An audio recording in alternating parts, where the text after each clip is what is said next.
Bonjour. Alors, bonjour à tous. Pour ceux qui ne sont pas au courant, nous organisons chaque année à l'Assemblée générale du MFRD une table ronde sur des questions liées au revenu de base. Cette année, j'avais très envie d'avoir l'avis de personnes qui sont intéressées par la question et avoir leurs sentiments sur les perspectives pour les quelques années qui viennent, notamment puisque le revenu de base revient sur le devant de la scène du fait des élections en cours en France, mais également sur les projets, notamment aux États-Unis, avec le plan de relance de Joe Biden. Et pour moi, le premier point serait justement de vous interroger chacun sur comment vous envisagez l'avenir sur le revenu de base. Qu'est-ce qui vous enthousiasme? Qu'est-ce qui vous inquiète? Qu'est-ce qui vous questionne en ce moment? En commençant par un tour. Alors, je vais vous présenter un par un. Vous allez avoir 10 minutes pour discuter justement de ça. Et ensuite, vous interagirez les uns avec les autres et nous prendrons des questions de notre Assemblée générale réunie hors caméra. Alors, nous allons commencer avec vous, Léa Filoche. Vous êtes adjointe à la mairie de Paris en charge des solidarités. Est-ce que vous pourriez donner peut-être une présentation plus large pour nos auditeurs ici et également commencer à nous dire ce qui pour vous sera pertinent, voire enthousiasmant cette année sur la question du revenu de base, enfin dans les années à venir, sur la question du revenu de base. Alors, bonjour à toutes et à tous. D'abord, merci beaucoup pour votre invitation qui est encore une occasion d'échanger avec vous sur ce sujet qui est, je pense, très sans fin et en tout cas qui mérite qu'on y passe du temps. Moi, je suis élue de la ville de Paris. Je suis adjointe à la maire de Paris en charge des solidarités. Et dans le cadre de ma feuille de route, en fait, Anne Hidalgo m'a proposé de porter une forme d'expérimentation, une expérimentation d'une forme d'un revenu universel, revenu de base, revenu de garantie minimum. En tout cas, on a aujourd'hui des titres divers en fonction de ce qu'on peut mettre derrière.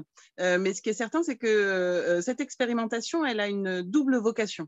La première, c'est d'avoir une vocation d'abord politique, très politique, de dire qu'on pense que la situation actuelle ne nous satisfait pas, que le rapport de force en faveur des salariés vis-à-vis d'un grand nombre d'employeurs n'est pas dans le bon sens, n'est pas dans la faveur des salariés, que le rapport au travail est complexe, parfois douloureux, souvent en tout cas difficile pour une partie des salariés qui se retrouvent en porte-à-faux, dans des situations de souffrance au travail, de mal-être, et qu'on a bien l'intention de ne pas lâcher cette histoire, de dire qu'un autre lien, en tout cas une autre forme de rapport au travail est possible. Et donc, c'est ça l'axe très politique qui est de dire que moi, tout ce qui peut nous permettre de pouvoir apporter de l'eau au moulin au fait que le système tel qu'il est aujourd'hui, en particulier dans le monde très capitaliste dans lequel on est, ne permet pas d'assouvir une partie des besoins, une partie du bien-être, une partie de ce que, en vrai, la réalité sociale du travail devrait nous apporter. Et puis, le deuxième objectif de cette expérimentation, c'est un objectif qui a une vocation peut-être un peu plus gestionnaire, en tout cas technique, c'est d'avoir une réflexion sur notre système d'aide sociale. On a un système d'aide sociale légale, donc qui relève des compétences de l'État, que sont le RSA, l'AH ou même l'APA, l'aide aux personnes âgées, qui sont des minima sociaux minima, et que les municipalités ou les collectivités viennent compléter avec des aides sociales municipales, des aides sociales locales. C'est le cas à Paris en tout cas, et que ce dispositif est très contraint, souvent très plafonné, en tout cas avec beaucoup de critères et beaucoup de difficultés d'accès et qui créent du non-recours au droit. Et donc, il y a aussi en parallèle de la réflexion très politique sur le système dans lequel nous évoluons actuellement, en France et puis dans une grande partie du monde, évidemment, de venir aussi réfléchir à notre propre système d'aide sociale et d'accompagnement des personnes qui pourraient être en situation difficile sur comment est-ce qu'on peut améliorer les choses pour lutter contre le non-recours aux droits et donc d'automatiser une partie de nos propres dispositifs et de permettre de venir un peu à contre-courant de ce qui est porté aujourd'hui par une partie de la classe politique, réellement, qui est de venir justifier de ses droits, donc de se justifier sur sa situation, de se justifier sur ses besoins, de se justifier sur sa situation d'un point de vue des droits fondamentaux, et qui vient, je trouve, là aussi, emboliser énormément notre système de solidarité. Et donc, voilà. Et donc, du coup, on est dans un double dispositif. En tout cas, moi, c'est comme ça que je construis la réflexion que nous avons sur Paris, sur cette expérimentation, à la fois d'être utile au plan national pour venir voilà, avec notre expérimentation, venir nourrir la réflexion sur une autre forme de rapport au travail, et à la fois au niveau local, venir, en tout cas pour moi, légitimer tout le discours que je porte depuis des années, que nous portons depuis des années, sur le fait que la solidarité ne doit pas relever d'une justification permanente, et que bien au contraire, en responsabilisant celles et ceux qui pourraient connaître des moments difficiles ou délicats dans leur parcours de vie, doivent avoir des droits qui doivent être ouverts le plus facilement et le plus correctement possible. Voilà, donc là, dans l'état actuel des choses sur l'expérimentation parisienne, on lance une conférence citoyenne en octobre 2021 qui aura une vocation d'aller prendre le pouls un peu des Parisiens et des Parisiennes que ce sujet intéresse, et je crois qu'ils sont nombreux. Et à l'aune des résultats de cette conférence citoyenne, une étape importante nous attend, c'est quand même aussi d'arriver à mettre d'accord l'entièreté de la majorité municipale, qui est composée, je le rappelle, à Paris, de tout ce qui peut aujourd'hui être un peu l'arc à gauche et écologiste, donc le PS, le PC, EELV et Génération. Et donc, d'arriver à nous mettre globalement d'accord sur le cadre dans lequel nous souhaitons porter cette expérimentation. Et puis ensuite, il y aura un deuxième temps qui n'est pas négligeable non plus, qui est celui des moyens que nous allons y mettre, parce que évidemment, une expérimentation, ça se fait, ça demande aussi des moyens. La crise sanitaire que nous avons traversée cette dernière année a déjà coûté beaucoup à la ville de Paris, ne serait-ce que d'un point de vue des solidarités, et qu'il faut qu'on aille chercher les ressources qui nous permettent de pouvoir financer cette expérimentation sans déshabiller Paul pour habiller Jacques. Voilà, donc je crois que j'ai à peu près tout dit, mais je suis à disposition. Je dois juste vous dire que j'ai une petite contrainte horaire et je m'en excuse d'avance parce que je suis attendue sur un autre événement à partir de 15h15, je devrais vous quitter. D'accord, eh bien c'est noté. Nous allons nous organiser de cette manière. Je laisse la parole à Sandrine Rousseau, qui est secrétaire nationale adjointe de LV et qui a une formation d'économiste. Excusez-moi. Non, c'est pas ça? C'est moi qui me trompe? Oh là là, je suis désolé. À vous, Sandrine. Merci, donc je suis candidate à la primaire des écologistes. J'étais secrétaire nationale adjointe avant et j'ai démissionné de ce poste pour justement reprendre un peu de sens dans la politique et revenir à la primaire des écologistes. Et je suis économiste en effet de formation et de métier d'ailleurs puisque je suis chercheuse. Alors sur le revenu de base, déjà dire qu'il y a un impératif à le tester maintenant là. C'est-à-dire qu'en fait, la sortie de crise du Covid, et je ne sais même pas si ces termes-là, sortie de crise du Covid, sont justes, parce que je pense que déjà la crise du Covid en elle-même n'est pas terminée, mais la crise sociale issue de ce Covid est loin d'être terminée. Et donc, c'est le moment idéal pour tester ce revenu de base, et c'est pour ça que moi j'appelle vraiment à ce qu'on vote au départemental, notamment pour les écologistes qui souhaitent développer ce revenu de base, et les départements sont le lieu où on pourrait tester massivement ces revenus. Donc, réaffirmer aussi le fait qu'il nous faille un revenu de base. Alors, moi, je le situe au niveau du seuil de pauvreté à peu près, c'est-à-dire que l'idée du revenu de base serait de sortir les personnes de la pauvreté. Donc, le mettre entre 850 et 900 euros pour permettre à chacun et chacune de pouvoir sortir d'une situation, d'une situation précaire, etc. Et ce revenu de base, pour moi, doit être absolument automatique. C'est-à-dire qu'on doit donner des droits immédiatement parce qu'en effet, et comme Léa l'a dit tout à l'heure, Léa Filoche l'a dit tout à l'heure, le taux de non-recours est un sujet démocratique en France et ça n'est pas un petit sujet démocratique, c'est un sujet démocratique, c'est un scandale démocratique en vrai et tout est fait pour que ce taux de non-recours ne diminue pas. Il y a même eu, dans la mandature précédente, des amendements qui ont été refusés par le bureau de l'Assemblée nationale au motif que ça allait diminuer le nombre de non-recours et donc ça modifiait les financements publics et l'équilibre des budgets publics. Donc ce que je veux dire, c'est qu'en fait, tous les comptes publics sont aujourd'hui fondés sur ce non-recours. Donc c'est en cela que l'automaticité de ce droit doit être la pierre angulaire de notre réforme parce qu'elle permettra de ne pas attendre des personnes qu'elles remplissent tout un tas de démarches administratives qui sont en soi discriminantes puisque évidemment que tout le monde n'a pas forcément ni le temps, ni la capacité, ni la compréhension suffisante du français par exemple et des termes administratifs du français, ce qui est quand même un français particulier, pour réussir à remplir ces fiches. Donc, automaticité, un revenu de base, enfin un revenu d'existence, moi je l'appelle revenu d'existence, à hauteur du seuil de pauvreté. Et pour le financer, il n'y a pas 36 solutions, c'est qu'il faut faire une réforme fiscale. Cette réforme fiscale, il y a deux axes essentiels. Le premier, c'est une suppression du quotient conjugal qui favorise énormément les couples et qui défavorise surtout beaucoup les familles monoparentales. Or, on sait que beaucoup de ces familles monoparentales sont en deçà du seuil de pauvreté. Et donc, c'est un enjeu majeur, y compris pour sortir des enfants de la pauvreté. Et donc, une réforme fiscale sur le quotient conjugal et évidemment une réforme fiscale sur les revenus les plus importants qui ont vu le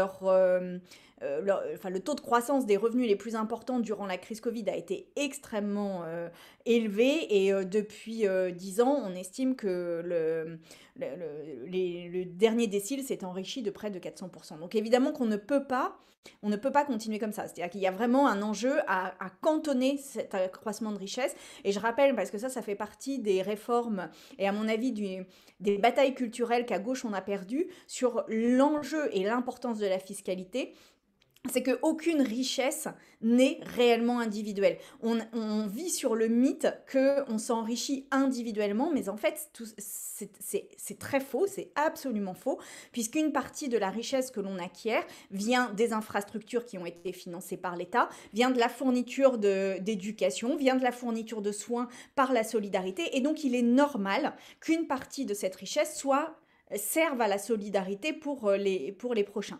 Donc, voilà, moi je me battrai pour le revenu d'existence et je me battrai vraiment dans la présidentielle pour qu'il y ait ce revenu d'existence et je me battrai aussi pour que ce soit le lieu du débat sur la fiscalité parce que aujourd'hui on considère trop facilement que notre richesse nous est imputable à nous-mêmes, à nos propres mérites, alors que évidemment que la dimension collective de la possibilité de création de richesse est déterminante et donc il est normal de redonner une partie de cette richesse au collectif pour que la société se poursuive et se renforce. Voilà.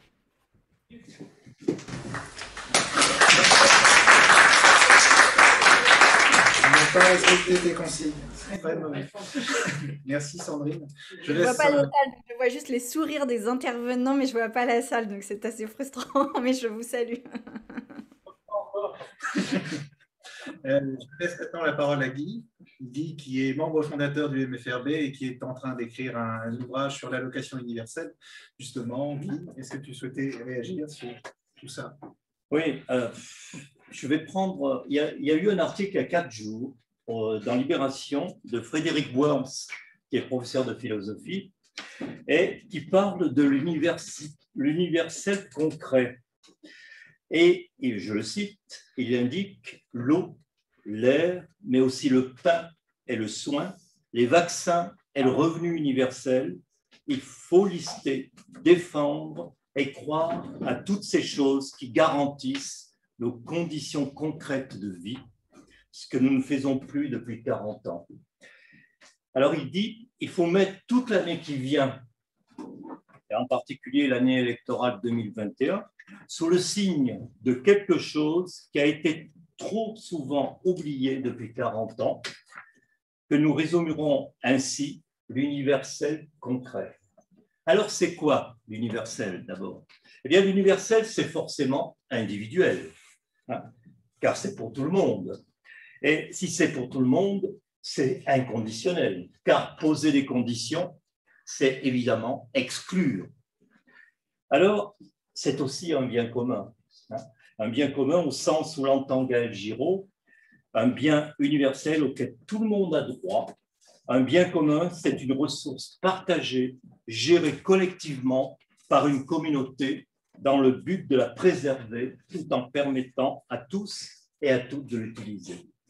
Voilà. Alors, pour appréhender cette belle idée de revenu universel, sans contrepartie, il est important de définir ce qu'est un droit universel concret. C'est justement ce que tout être humain a besoin au cours de sa vie pour pouvoir s'épanouir, s'émanciper. Alors, on a en France conquis certains droits. On a le droit à l'accès à l'école gratuite depuis le 19e siècle. On a le droit à l'accès aux soins depuis 1945. En revanche, le droit à assurer le gîte et le couvert pour soi et sa famille, c'est lié à un autre droit, qui est le droit à l'accès à l'emploi. Le problème, c'est qu'un emploi aujourd'hui, eh bien, n'est pas toujours suffisamment rémunérateur pour pouvoir assurer des conditions décentes pour vivre correctement dans la société telle qu'elle est aujourd'hui. Et il y a un économiste américain qui s'appelle William Brigham Arthur qui indique ceci. Il observe que l'économie en est arrivée à un point où la production est largement suffisante pour satisfaire les besoins de tous, mais où les emplois générateurs de revenus suffisants pour satisfaire et accéder à toute cette richesse produite se font de plus en plus rares. Donc le problème n'est pas de produire davantage, mais il est bien de répartir mieux la richesse créée. Depuis 40 ans, on assiste à un lent assèchement de la distribution de la richesse par le travail. Et qu'est-ce qui s'est passé? C'est que l'État a dû corriger cette distribution par une redistribution à l'aide des aides sociales. Et aujourd'hui, on a à peu près 50 types d'aides sociales ciblées qui sont censées pouvoir venir réparer cette distribution défaillante. Alors, ce système d'aides sociales divise la société en trois mondes. En fait, on a d'un côté le monde des assistés, de l'autre côté le monde de ceux qui se lèvent tôt pour payer l'impôt et qui s'arrogent le droit de dire aux assistés comment ils doivent dépenser l'aide que l'on leur donne. Et puis, il y a le petit monde de ceux qui s'exemptent de leur obligation de solidarité par l'optimisation fiscale. Les programmes, et là je cite Nancy Fraser dans Qu'est-ce que la justice sociale, qui indique que les programmes d'aide sociale orientent vers les pauvres non seulement l'aide, mais aussi l'hostilité.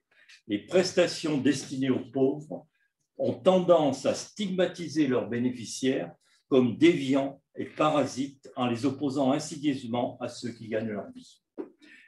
Donc, une politique pour les pauvres, là je cite un autre économiste qui s'appelle Richard Titmuss, qui dit qu'une politique pour les pauvres est une pauvre politique.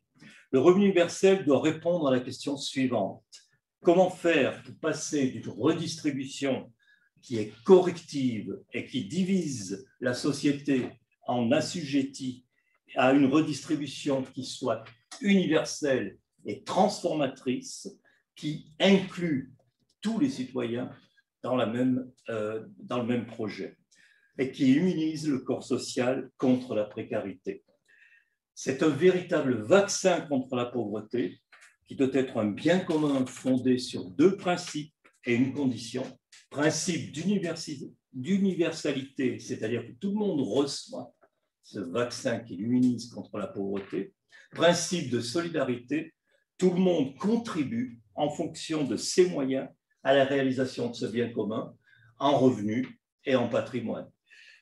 Et la dose du vaccin doit être suffisante pour libérer l'être humain à toutes les étapes de sa vie des aides sociales qui l'assujettissent. Voilà ce que je propose comme revenu universel. Alors, bien entendu, c'est un objectif. Cet objectif, il est un peu un idéal. Il faut maintenant voir par quelle étape on va passer pour arriver à accomplir cet objectif.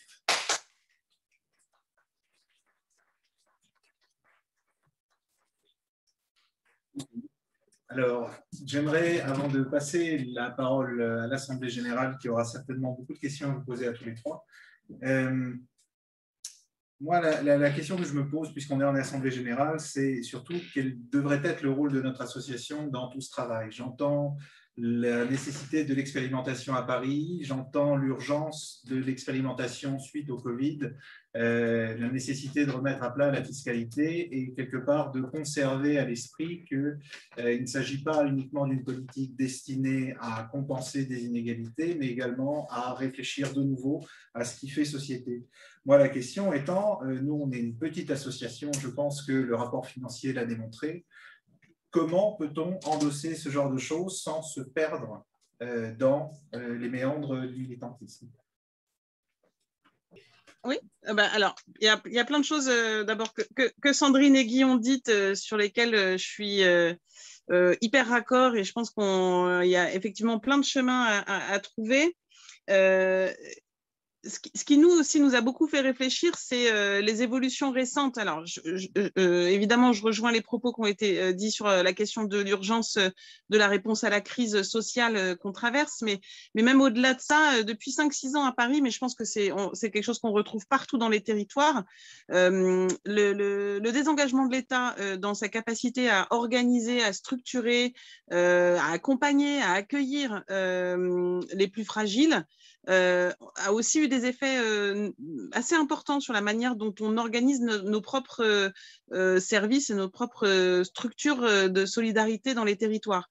Et la fermeture des accueils de la CAF, de la CNAV, de la Sécu, de Pôle emploi, des retraites, tout ça a eu des effets insidieux, non dits. En fait, c'était un transfert de charges non dit vers les collectivités locales de ce qu'est l'accueil physique.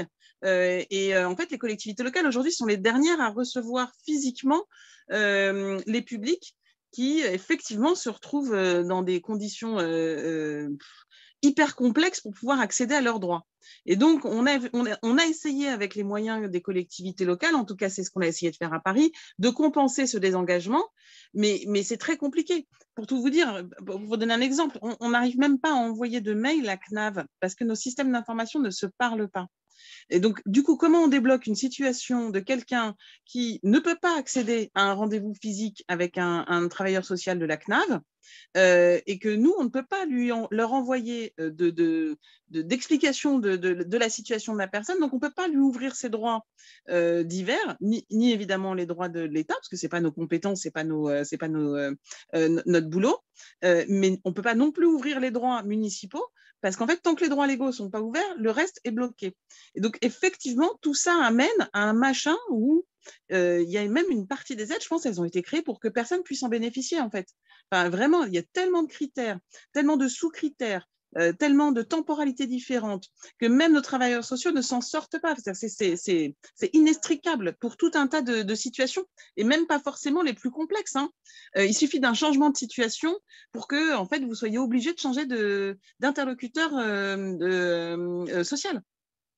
Et des changements de situation dans la vie, aujourd'hui, franchement, il y en a 50 000. Alors qu'effectivement, ce serait en grande partie réglé si on ne partait pas du principe que celles et ceux qui ouvrent leurs droits sociaux ne sont pas des assistés, en fait. C'est un droit. Et donc, c'est pas de l'assistanat, on n'est pas là pour profiter, on n'est pas là pour se la couler douce, les doigts de pied en éventail.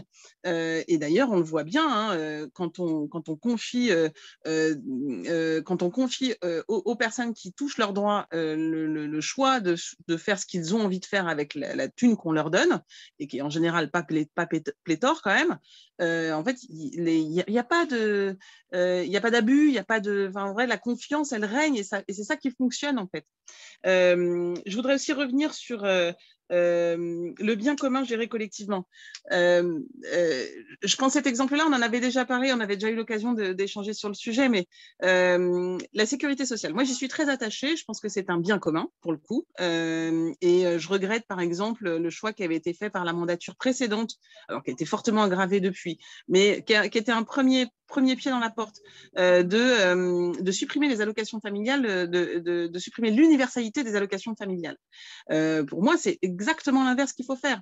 Effectivement, il faut que chacun cotise en fonction de ses moyens et utilise en fonction de ses besoins. C'est le principe de la sécurité sociale auquel je suis ultra attachée, mais j'ai effectivement un vrai questionnement, non pas sur le principe, mais sur son quotidien, sur sa gestion quotidienne. Parce qu'aujourd'hui, c'est un système, à l'origine, quand ça a été créé à l'après-guerre, c'était un système qui était géré c'était un dispositif qui était géré par les syndicats, les organisations syndicales. Il y avait des élections. Jusqu'en 1983, il y a eu des élections régulièrement qui se sont tenues pour savoir quelle perspective on voulait donner pour les 2 ou 3 prochaines années sur les objectifs premiers qui étaient donnés à la sécurité sociale. Depuis 1983, il n'y a plus eu d'élections. Et ça aussi, ça participe au fait qu'il y a une démobilisation des citoyens dans l'intérêt qui est porté à l'outil commun, parce que quand on les écarte de la décision par la suppression des élections, forcément, ça a des effets immédiats, c'est qu'on n'en voit plus, on voit plus quel est l'intérêt, on voit plus quel est l'objectif, on voit plus comment ça fonctionne, et donc tout ça participe au flou global, et quand il y a un flou, je reviens pas dessus, mais il y a aussi un loup. Et donc du coup, moi je crois vraiment qu'il faut aussi qu'on ait des outils qui puissent remettre le citoyen au cœur, et qu'il faut assumer qu'il faut qu'il y ait des élections et qu'il y ait des débats entre les syndicats.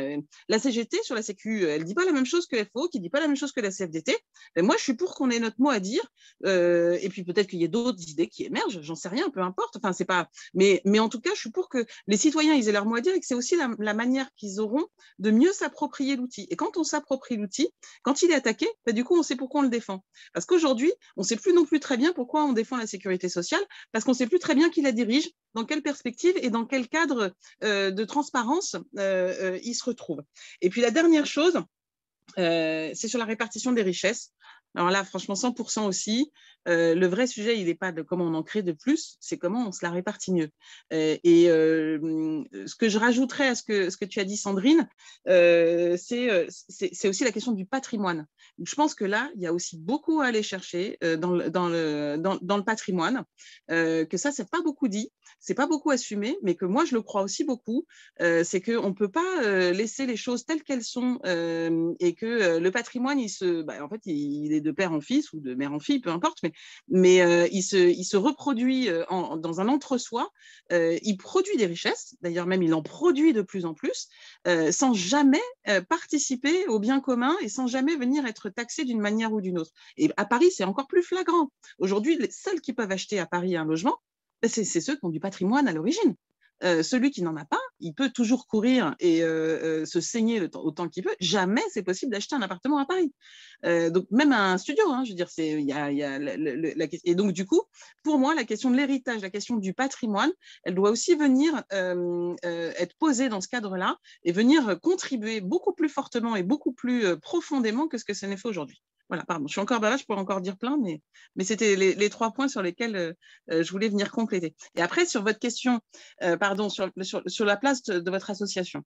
Moi, je suis pas adhérente à votre association, j'ai pas de conseils à vous donner ni quoi. Ce que je sais, c'est que c'est aussi par ce type d'échange, ce type de débat, ce type de partage que les choses elles avancent. Et même si on n'est pas toujours d'accord sur 100% des choses, moi je suis adhérente à un parti, je ne suis pas d'accord avec tout ce que dit mon parti, et c'est la vie, ça arrive.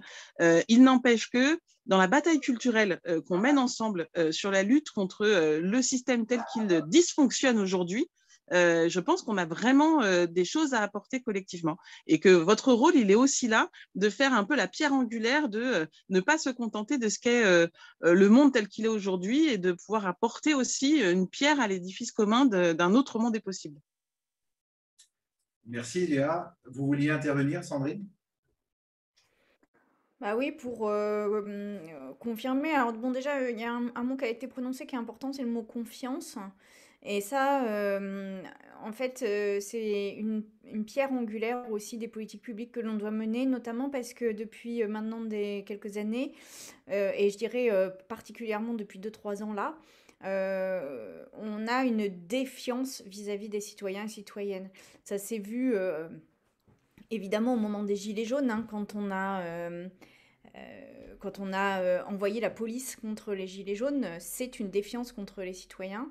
Quand on interdit des manifestations aussi. Et puis, d'une manière générale, on a cette idée qu'il faut contrôler davantage les personnes. Et on le voit avec la réforme de l'assurance chômage, où on a l'impression que ce qui a guidé cette réforme, c'est la méfiance vis-à-vis de jours de travail dont on suppose que finalement, ils sont peut-être un peu plus importants, un peu moins importants que ceux qui ont été déclarés. Donc ça, c'est très très important de se redire ensemble qu'un État, et précisément parce que l'État n'a pas d'existence en dehors des citoyens et citoyennes qui le composent, l'État doit avoir confiance dans les personnes qui le composent. Voilà. Et donc, moi, je suis pour un contrôle a posteriori, éventuellement, s'il y a des soupçons, mais une confiance a priori. Sur le rôle que vous pouvez jouer en tant qu'association, à mon sens, il est important. Ce rôle, il peut se décliner en plusieurs choses. La première des choses, c'est déjà faire en sorte que ce débat soit un débat de la présidentielle. Et alors, en cela, on doit quand même remercier Benoît Hamon qui a ouvert les portes là-dessus et qui les a ouvertes en subissant et en recevant en retour une violence assez considérable. Mais précisément, on doit aussi lui être gré de ça, c'est-à-dire qu'il a finalement pris cette première vague, ce premier paquet de mer, et à nous, la route sera sans doute un tout petit peu plus facile. Mais c'est donc pour nous, débatteurs de la présidentielle et débattrices de la présidentielle. Mais pour vous, association, il faut en permanence sans doute rappeler que c'est un sujet prioritaire, social, et que vous n'entendez pas qu'une présidentielle se passe sans que l'on en parle. Donc en cela déjà c'est important.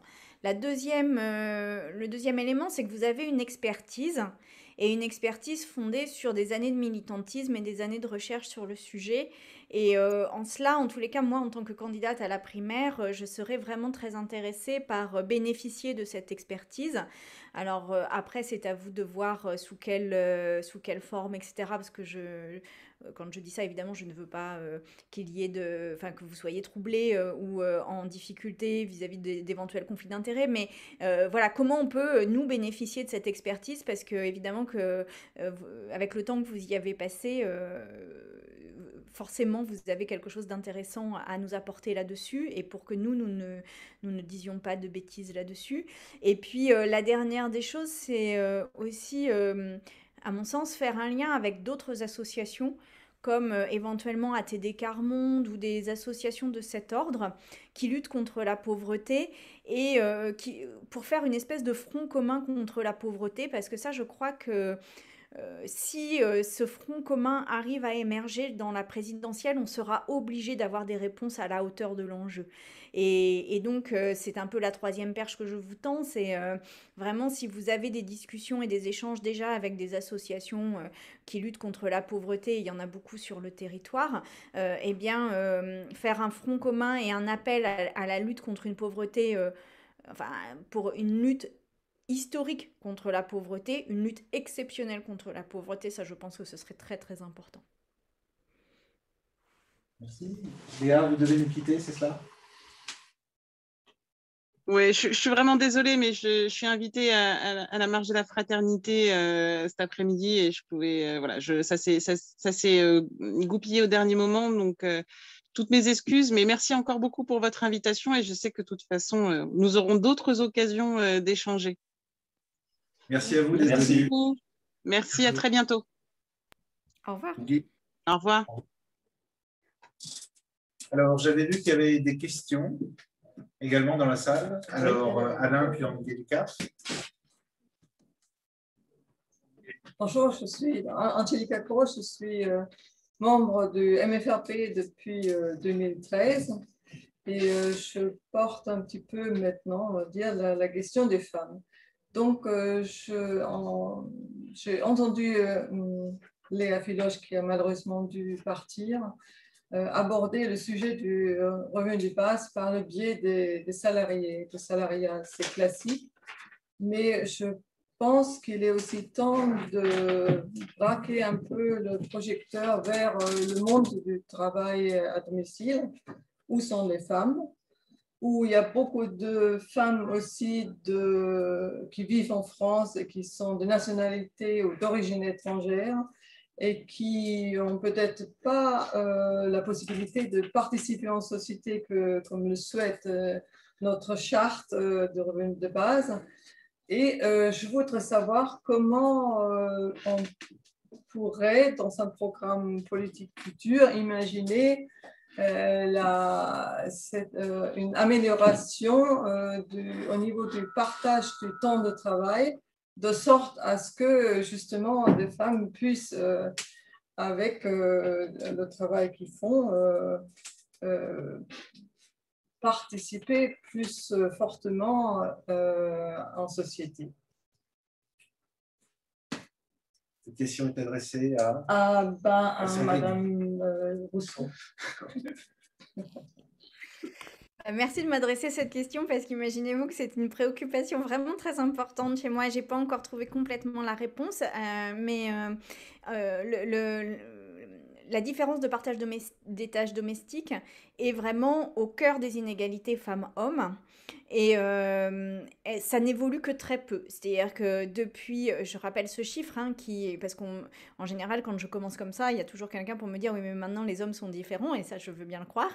Mais sauf que statistiquement, depuis 1970, le temps de travail domestique des hommes a progressé de 14 minutes par semaine, ce qui n'est quand même pas extraordinaire.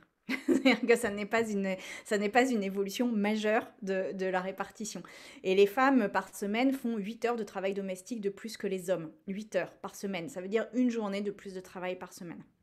Donc en fait, c'est un enjeu extrêmement important, ce travail des tâches domestiques. Et dans les milieux féministes que je fréquente évidemment assidûment, il est dit que le privé est politique. Et c'est comme ça que l'on a gagné des batailles sur le viol conjugal, par exemple, ou des choses comme ça. Et en l'occurrence, le travail domestique est politique. Et je réfléchis vraiment à la manière de faire en sorte que ce travail domestique et ce partage soient dans les politiques publiques que je mènerai. Et donc, j'ai plusieurs pistes, mais pour l'instant, je n'ai pas encore tranché sur les pistes que je porterai dans le débat politique. Vous voyez que le programme est en train de se faire aussi et que ma réflexion est évidemment en cours. Pour moi, il y a plusieurs pistes. La première des pistes, ce serait de comptabiliser ce travail et de le rendre visible et d'avoir comme ça une évaluation monétaire du travail rendu et peut-être moduler le revenu d'existence sur la base de ce travail domestique, c'est-à-dire reconnaître une forme de travail non rémunéré. Bon, ça, ce serait la première piste, mais il faut que je chiffre déjà, et puis il faut que je mesure ça. La deuxième des pistes serait ce qui commence à se dessiner dans certains pays, c'est qu'au moment de la séparation de couple, il y ait une possibilité d'augmentation de la prime de reversion, enfin c'est pas prime le terme, mais la pension de reversion, pardon, qu'il y ait une modulation de la pension de reversion en fonction du non-partage ou du partage des tâches domestiques, ce qui conduirait évidemment à avoir une attention un peu plus particulière là-dessus.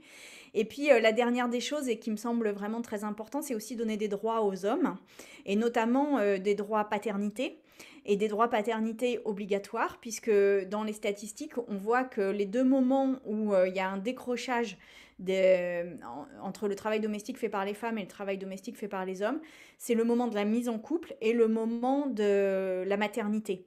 Et donc, le fait que les femmes restent à la maison pendant 3, 4 mois ou 6 mois pour s'occuper de l'enfant fait qu'elles à ce moment-là, elles prennent en charge une très grande part des tâches domestiques et finalement, le partage ne se fait pas quand elles reprennent le travail, c'est-à-dire qu'elles gardent l'essentiel de ces tâches alors qu'elles reprennent le travail. Donc, le congé paternité, dans ce cadre-là, est très important puisque ça permettrait de faire rester les hommes seuls à la maison et donc de reprendre une partie de ce travail domestique. Et puis, après, il y a une question aussi d'organisation du travail. Et c'est aussi un droit pour les hommes que de terminer à 18 heures, y compris les cadres et les cadres sup. Et ça, moi, en tant que présidente de la République, pour le coup, j'aurais une politique très forte là-dessus parce que on voit que, le temps de travail effectif de certaines catégories augmente considérablement, mais surtout que les heures de présence de 18h à 20h au bureau sont les heures décisives pour les carrières. Et ça n'est absolument pas possible parce que ce sont des horaires où les femmes ne peuvent pas être, donc où elles sont moins. Donc voilà les 3 pistes sur lesquelles je travaille actuellement. Je ne sais pas encore quelle est l'ampleur des mesures que je prendrai sur ces 3 pistes, mais en tous les cas, soyez assurés du fait que j'ai une très grande conscience, une conscience très aiguë que les tâches domestiques doivent être partagées.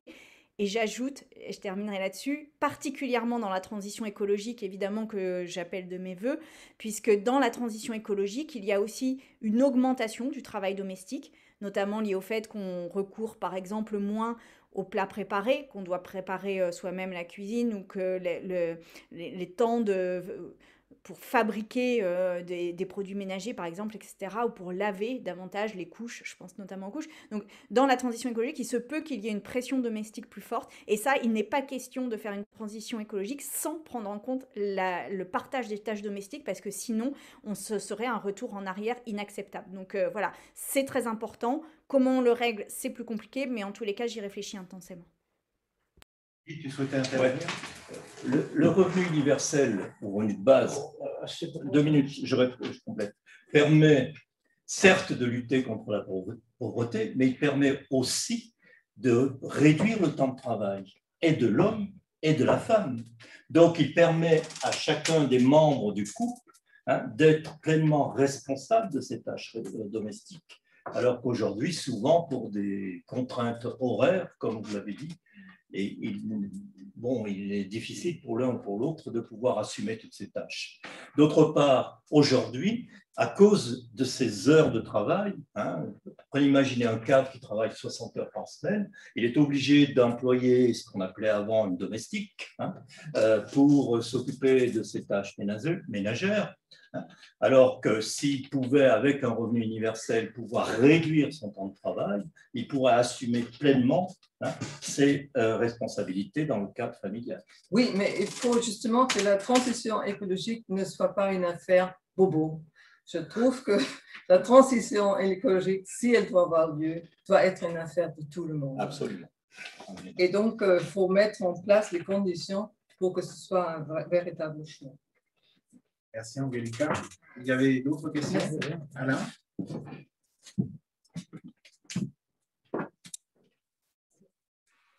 J'ai entendu qu'a été évoquée brièvement la réforme de l'assurance chômage qui va entrer notamment en action dès le mois de juillet. Je suis membre du MFRB, je suis également membre d'ACE, Agir ensemble contre le chômage. Voilà, c'est une association bien connue. Nous avons eu le plaisir d'être reçus il y a quelques années de ça par plusieurs ministres, dont le Premier ministre, etc. Actuellement, c'est vrai que la vie des chômeurs et la vie des associations de chômeurs est extrêmement difficile. Alors, je suis membre du MFRB, je défends évidemment un revenu de base inconditionnel, mais aussi je veux attirer l'attention du MFRB et bien au-delà du MFRB, vraiment, je l'ai dit, sur la réforme de l'assurance chômage qui va rentrer en acte à partir du mois de juillet. Cela va être une catastrophe économique et sociale. Alors que tous les organismes officiels le disent, il va y avoir une explosion du chômage. Alors on peut compter 1 million de chômeurs ou 2 millions de chômeurs en plus, mais c'est à ce moment-là, alors que le chômage va augmenter, que va rentrer en acte une réforme de l'assurance chômage qui va réduire les droits des chômeurs. Il y a là un paradoxe et quelque chose d'absolument inadmissible. Si on voulait vraiment créer davantage de misère et de pauvreté, on ne ferait pas trop autrement. Alors, assez évidemment, nous dénonçons, avec d'autres associations, cette réforme de l'assurance chômage qui est véritablement régressive. Et en attendant l'instauration du revenu de base que j'espère pour le cabinet, il faut absolument attirer l'attention, comme dirais-je, les effets de ce libéralisme sauvage qui va avoir des effets absolument catastrophiques. Pour ce qui est de l'UNEDIC, il faut le savoir, les gens ne le savent pas, plus de la moitié des chômeurs ne sont pas indemnisés. Ils ne sont pas indemnisés, ils sont vers les minima sociaux qui sont l'ASS et le RSA, environ 500 € mensuels. Cela fait plusieurs millions de personnes. Alors, il y avait un ministre qui voulait faire de l'humour, qui disait il ne faut pas que les allocations de chômage permettent de passer un séjour aux Bahamas. Vous avez entendu, vous vous rappelez de ce ministre-là, totalement insultant. Cela, dans les actions de chômage, nous a mis en colère, une colère légitime. On a une indécence morale, etc. Et bon, moins de la moitié des chômeurs sont indemnisés, et l'indemnisation moyenne des chômeurs est aux alentours de 1 000 € mensuels. Ce n'est pas impactant, on ne risque pas d'aller faire des folies aux Bahamas avec ça. Alors, il faut vraiment se préoccuper du niveau des allocations chômage qui sont en constante diminution. Alain, tu te souviens que tu as une question, hein? Oui, alors, non, mais j'ai pas une question. Je veux faire valoir la réalité sociale et renvoyer, comment dirais-je, à la conscience, à l'examen de tout le monde, ce qui est en train de nous préparer au mois de juillet. Il n'y a pas de question. Je tiens à faire un détail. Je formule les choses comme j'ai envie de les formuler, d'accord? Bon, ce n'est pas une question. J'attire l'attention sur le fait que l'assurance chômage du mois de juillet va être une catastrophe économique ou sociale. Je l'ai dit, je vous l'ai dit, et je l'ai dit de la façon dont je vous l'ai dit. C'est curieux. C'est un peu énervant, quand même. Oh, la façon de. Alors, d'autre part, assez nous hésitons depuis près de 30 ans, nous avons des revendications, comment dirais-je, de progressives, mais également innovantes. Nous réclamons depuis plus de 30 ans la semaine de 32 heures. De 32 heures dès 94 et 94. Compte tenu des gains de productivité, la généralisation de la semaine de 32 heures devrait être instituée à court terme. C'est exactement le contraire de ce que nous fait le libéralisme. Et d'autre part, sauf à rendre les chômeurs totalement responsables. Je suis désolé, il me faut une question. De leur chômage, nous réclamons une indemnisation qui ne soit pas inférieure au SMIC. C'est déjà une petite avancée vers l'idée du revenu de base. Merci Alain. Est-ce que je peux me permettre d'essayer de formuler une question à partir de ce que tu as dit? Alors tu veux. C'est facile de faire une question, mais j'ai envie de dire ce que j'ai dit. Alors, je demande à tout le monde ici, à l'assistance et plus largement à la société française, qu'allons-nous faire pour que cette réforme totalement régressive ne soit pas mise en œuvre à partir du mois de juillet?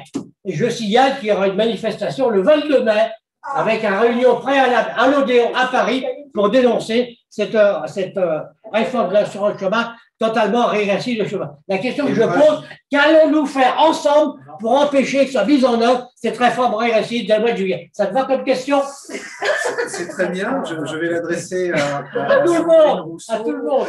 En rajoutant un point, surtout sur le lien entre le revenu de base et la réduction du temps de travail. Ah oui, beaucoup entendu que l'Europe Écologie Les Verts avait défendu pendant de longues années le revenu de base et l'avait associé à la question de la réduction du temps de travail. Est-ce que ça fait partie de votre programme de présidentiel? Et j'en rajouterai une à mon tour.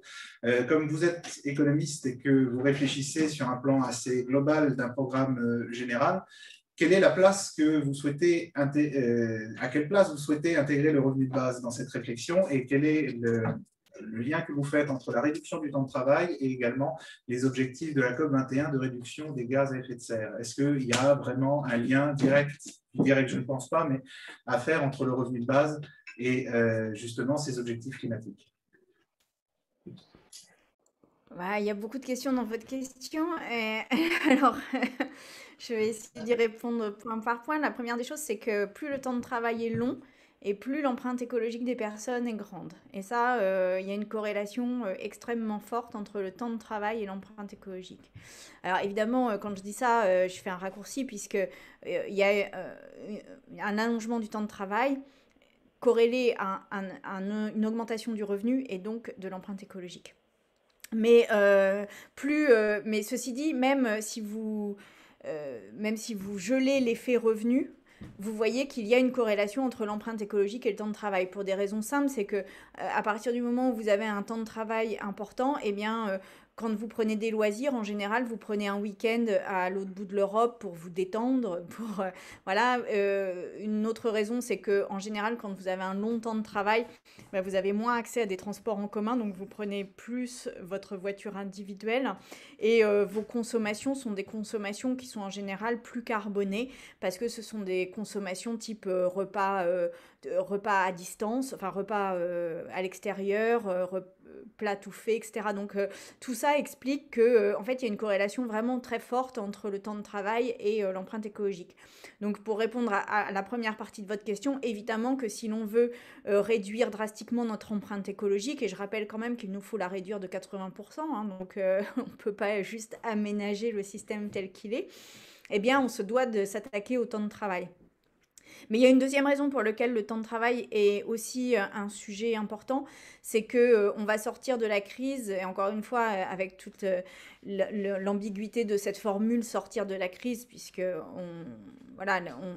déjà on n'en est pas sorti et qu'en plus la crise sociale sera importante, on va être dans cette crise avec des taux de chômage probablement de 10, 15, peut-être même 20%.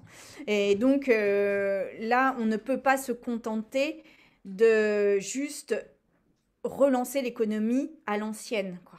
C'est-à-dire que si on est sur des taux de chômage de 10, 15 ou 20%, la seule solution, et vraiment j'insiste, la seule solution, c'est de partager le travail. C'est-à-dire c'est la seule solution qui, dans un temps court, nous permet de redonner du travail à chacun et chacune, ou du moins au plus grand nombre de personnes.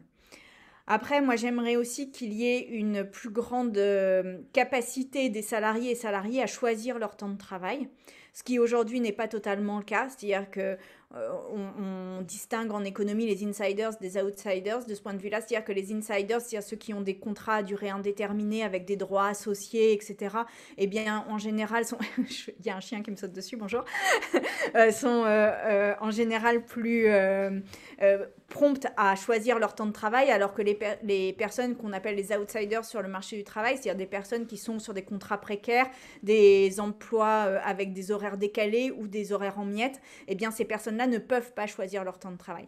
Donc en fait, moi ce que j'aimerais, et c'est pour ça que le revenu d'existence a aussi un fort impact et une forte importance, c'est que si l'on veut donner la possibilité aux personnes d'être libres du nombre d'heures qu'elles souhaitent travailler, eh bien, il faut assurer la base.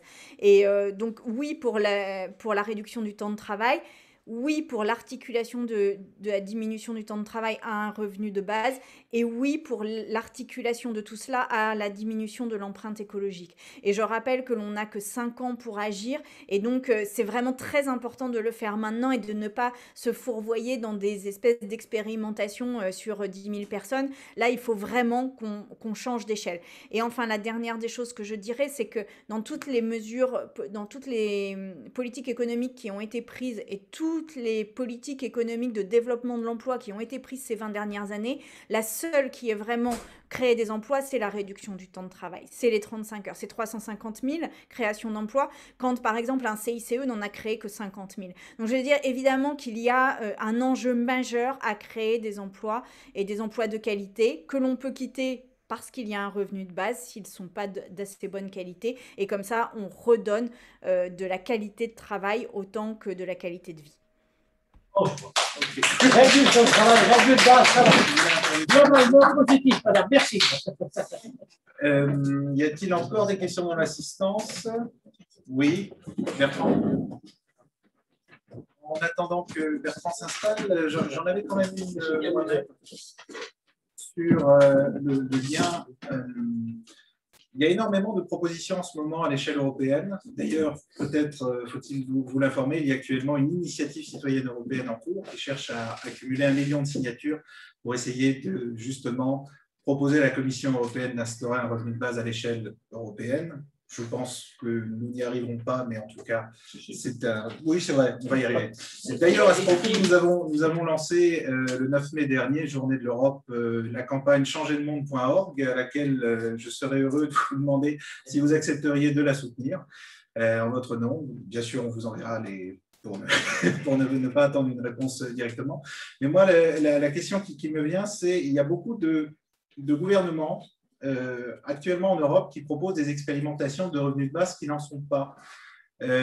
c'est-à-dire les États-Unis proposent un moins bon RSA pour les femmes célibataires dans les États californiens, dans les villes californiennes.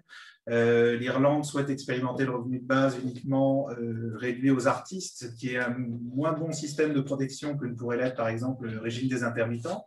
Est-ce que c'est une forme de prise de conscience, selon vous, de l'intérêt que peut avoir l'outil qu'est le revenu de base, ou est-ce que c'est une forme de détournement, c'est-à-dire de prendre un délai vis-à-vis de mesures qui, tôt ou tard, ne deviendront peut-être pas nécessaires, mais qui sont encouragées de plus en plus par les populations? C'est à moi que s'adresse la question aussi, là. Pardon, parce que je connais la réponse de Guy là-dessus.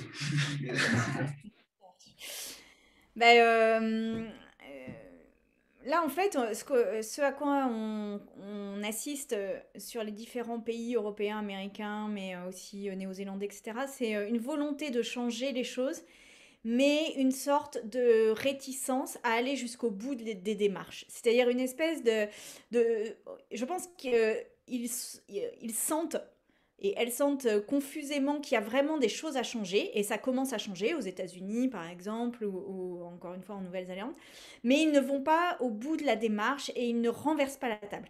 Et là, c'est un peu l'enjeu pour moi de cette présidentielle, c'est que si on continue sur juste un accompagnement d'un système libéral tel qu'on l'a actuellement et qu'on l'encadre un peu avec un peu de mesures sociales, un peu de mesures environnementales, à la fin, on répond absolument pas aux enjeux de la période et notamment aux enjeux de la montée du Front National ou du Rassemblement National.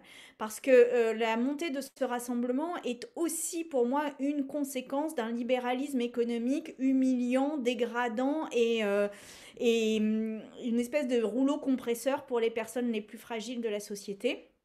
Et donc, c'est en cela que le revenu de base est à mes yeux une réponse extrêmement importante. Et comme on est le pays qui pourrait basculer le plus, enfin du moins qui est le plus au bord du précipice aujourd'hui, on a une sorte de devoir moral et une responsabilité à tester des choses qui sont des choses radicalement différentes. Et donc, en cela, moi, je pense qu'il faut un revenu d'existence et sur les bases de ce que je vous ai déjà dit, mais d'aller jusqu'au bout de la démarche, précisément parce que ça casserait la dynamique que l'on connaît actuellement d'une montée assez inexorable du nationalisme et quand même d'un État que je qualifierais, comme Benoît Hamon l'a fait il y a quelques jours, de pré-fasciste.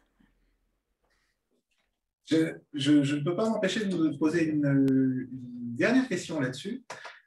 On a constaté lors des primaires socialistes en 2017 une différence de discours sur le revenu de base dans le programme de Benoît Hamon entre justement sa primaire chez les socialistes et son programme vis-à-vis des présidentielles.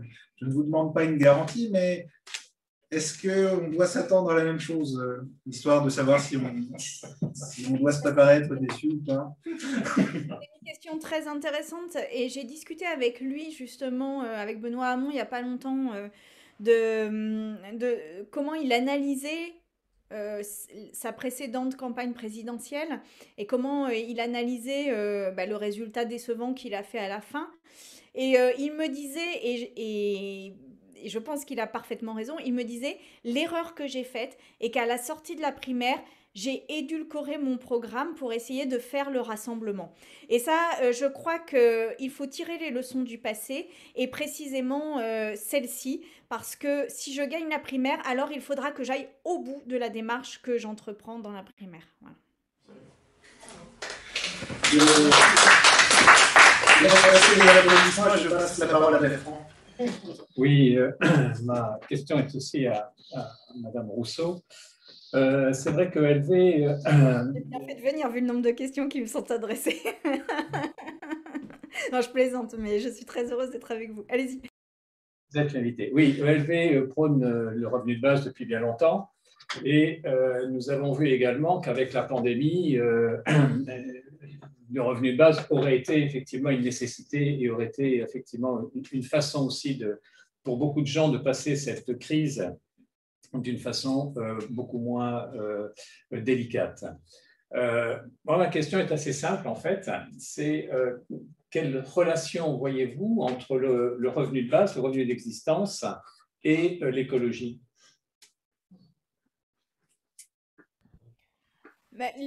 L'écologie, c'est le fait de consommer moins, de sortir de la consommation de masse et de sortir de la production de masse. L'écologie, pour moi, c'est aussi retrouver des libertés. Et quand je parle de liberté, c'est évidemment des libertés publiques, mais aussi des libertés individuelles, de choix entre travail, non-travail, entre organisation de la vie personnelle et professionnelle ou pas professionnelle. Et c'est aussi une manière de donner des droits à chacun et chacune de manière tout à fait égale, quelle que soit sa situation, son âge. Ça, c'est très fondamental à mes yeux dans la transition écologique qu'elle puisse être l'occasion de redonner des droits. Parce que vous l'avez vu, on a été, je pense, assommé par une espèce de vindicte médiatique qui disait l'écologie punitive. C'est Ségolène Royal qui avait inventé cette expression et qui s'est ancrée dans les têtes. Mais pour moi, l'écologie, c'est tout l'inverse. C'est-à-dire l'écologie, c'est vraiment recouvrer des droits, retrouver de la liberté et notamment une liberté de choix, ce que n'ont plus nombre de personnes dans notre société qui subissent en fait et des horaires de travail difficiles et un travail souvent dégradant et des contraintes de tous ordres, et surtout à la fin pour ne pas être digne et pour ne pas être respectée par la société, puisque dès le 5 du mois, elles sont en difficulté. Donc l'écologie, c'est retrouver de la dignité, retrouver du respect et retrouver des libertés. Et la liberté ne passe pas par un supposé pouvoir d'acheter, la liberté passe par un pouvoir de choisir sa vie, et le revenu de base est à mes yeux indispensable dans ce cadre. Oui, elle permet aussi de viabiliser une économie locale. Le revenu de base permet de viabiliser une économie locale, et en donnant du temps, elle permet d'avoir une production beaucoup plus qualitative et donc beaucoup plus économe en ressources humaines et en ressources terrestres. J'avais encore une question de Cathy. Oui, donc je suis adhérente du mouvement français pour le revenu de base. Merci d'être parmi nous et de nous faire cette table ronde qui est fort intéressante. J'ai une question pour vous trois. Comment vous souhaitez permettre l'accès aux revenus de base ou d'existence aux plus démunis de notre société qui ne sont enregistrés nulle part et que l'on appelle les invisibles? Je commence. Je répondrai très simplement ce que le MFRDC en ce moment, nous ne savons pas. C'est-à-dire que c'est un travail sur lequel nous avons réfléchi depuis plusieurs années, mais sur lequel nous n'avons pas fondamentalement avancé, puisque ça n'a jamais été une des grandes priorités de savoir comment concrètement on pourrait réussir à le faire. Mais c'est une des questions que nous nous posons sur comment réaliser en acte justement le revenu de base. Tu parlais des invisibles, on peut rajouter également d'autres cas particuliers qui sont difficiles à traiter aujourd'hui alors qu'il n'y a pas de proposition de loi sur la table. Je pense notamment aux gens du voyage, je pense notamment à la question des dom-toms. Je pense à beaucoup des gens qui ne sont pas uniquement ceux que tu as décrits comme invisibles, mais ceux sur lesquels notre administration aujourd'hui a énormément de mal à ne les traiter autrement qu'à la marge des programmes sociaux. Et justement, je te laisserai la parole là-dessus, mais ça me fait beaucoup penser au travail que Guy a fait en disant qu'une grande partie de la réflexion de l'État ces dernières décennies a été de considérer qu'il ne rentrait pas et donc il fallait des régimes spécifiques pour s'occuper de ces cas-là. Et aujourd'hui, on voit qu'ils sont quand même que ces réponses montrent leurs limites. Ouais. Aujourd'hui, il faut savoir que 80% des agents de la CAF sont consacrés à des tâches de contrôle. Eh bien, avec le revenu universel qui rend inconditionnel cette aide, tous ces agents pourraient être reconvertis à de l'accompagnement sur le terrain pour aller chercher tous ces êtres invisibles et les ramener justement à s'inscrire pour pouvoir recevoir le revenu universel. 80% d'agents, ça fait quand même pas mal de monde qu'on pourrait mettre sur le terrain. Sandrine ? Alors, moi, je vais avoir une réponse peut-être un peu complémentaire à celle que vous avez déjà apportée, qui est de dire qu'un des enjeux aussi de l'égalité de tous et toutes, c'est d'avoir une banque publique et un accès public aux services bancaires. Et moi, je souhaiterais qu'il y ait une banque publique d'accueil de chacun et chacune, quelles que soient ses ressources, voilà, pour que les personnes qui sont les plus invisibles, les personnes sans abri, les personnes issus de la communauté des gens du voyage, etc., puissent, sans contrôle et sans frais bancaires, avoir un accès à ce compte. C'est aussi très important pour, par exemple, prendre des heures de travail que de pouvoir avoir un compte bancaire pour que les virements puissent être faits. Et par ailleurs, et ça c'est un aspect dont on n'a pas parlé beaucoup, c'est que le revenu de base ne doit pas diminuer l'accompagnement social des personnes, ce qui pourrait être quand même une des conséquences néfastes, puisque dans la mesure où on prône l'automaticité, bah, quelque part, il n'y a plus d'instruction des situations personnelles. Mais précisément, moi, je suis pour et un revenu d'existence et un renforcement de l'accompagnement social et sociétal et de l'accès aux services bancaires publics. Et je pense que c'est une erreur que d'avoir, bon, mais ça, après, ça s'est fait dans les années 80, mais c'est une erreur d'avoir privatisé les banques des particuliers parce que, en fait, on a permis à ce que l'épargne des particuliers serve des dessins qui sont des dessins, en fait, de pollution, puisque la plupart de l'épargne, enfin une part importante en tous les cas de l'épargne est utilisée sur des produits pétroliers ou dérivés des produits pétroliers ou sur de la spéculation. Et donc ça fera aussi l'objet d'une réforme du système bancaire que de réoffrir la possibilité d'une banque de particuliers publique, accessible à tous, sans frais de gestion et avec un accompagnement social des personnes qui leur permettent d'avoir accès à ces guichets-là. Je prends la question de Louis qui a...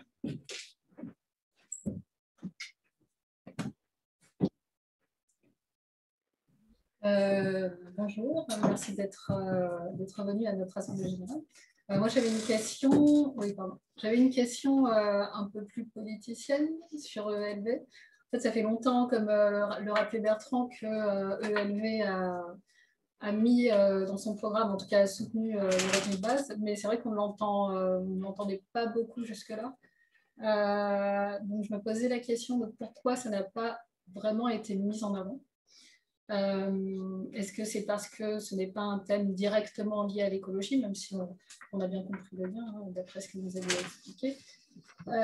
Est-ce que c'est parce que vous attendiez que quelqu'un essuie les plâtres et que Benoît Hamon l'a fait et que maintenant ça va être porté un peu plus fort par le parti?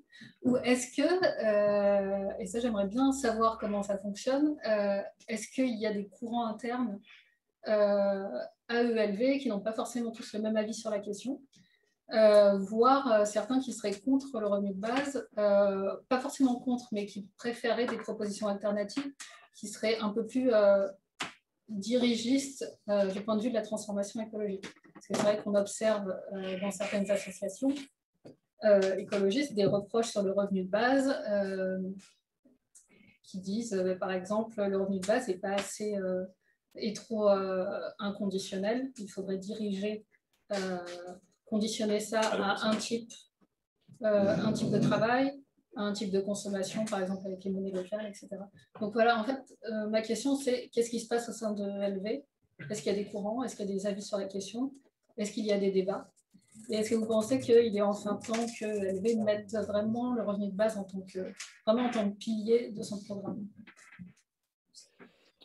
Alors, je vais vous répondre en vous disant que je pense que des 3 candidats à la primaire aujourd'hui, je suis la seule à le porter et à le porter vraiment.